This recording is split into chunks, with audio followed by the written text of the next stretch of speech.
যদি কেউ একটু সাপোর্ট করতো ইজিলি আমি মনে করি উইকেট অনেক ভালো ছিল, ইজিলি ম্যাচটা বের হয়ে যেত। ম্যাচ হেরে গেলে তো অবশ্যই আফসোসটা থাকে, সো আমি বিলিভ ছিল যে যতক্ষণ পর্যন্ত থাকবো আমি নিজের উপর বিশ্বাস ছিল। আসলে ওইভাবে আমি চিন্তা করি নাই, কাউকে টার্গেট করিনি ওইভাবে। সো কারণ যেহেতু অনেক রান দরকার ছিল, সো আমি আমার স্ট্যান্ড ছিল আমি ওইটাই ট্রাই করছি, আমি সাকসেস হয়েছি। আসলে ভিডিও তো এখনও দেখি নাই, আমার মনে একটু দেখলে আর একটু ভালো মতো বলতে পারতাম।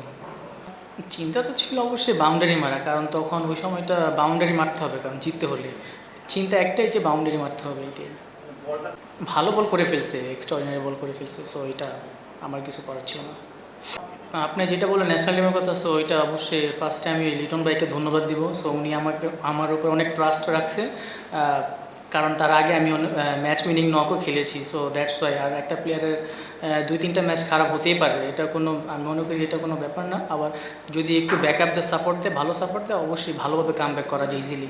অবশ্যই আমি ওরকম চিন্তা করি না, আমি আমার ফোকাসে ছিলাম, আমি প্র্যাকটিস করছি, আমি আমার মতো করেছিলাম, যেটা দরকার ছিল আমার ওইটাই আমি করছি। অবশ্যই ওইটা নিয়ে এখনও চিন্তা করি না। সো কারণ আমি এখন যেটা একটা ভালো টুর্নামেন্ট খেলতেছি, সো আমার ফোকাস এইখানে। আমি চাই যে এখানে ভালো করে একটা আমার ওয়ার্ল্ড কাপের জন্য যদি আমি চান্স পাই, ভালো একটা প্রিপারেশন হবে আমার জন্য। বলিংয়ের জন্য ওয়েট করি, রেডি থাকি। ক্যাপ্টেন যদি মনে করে অবশ্যই বোলিং আসবো, আর আমাদের অনেক বোলিং অপশন অনেক বেশি, দ্যাটস ওয়াই আর কি বোলিং আসা হয় না।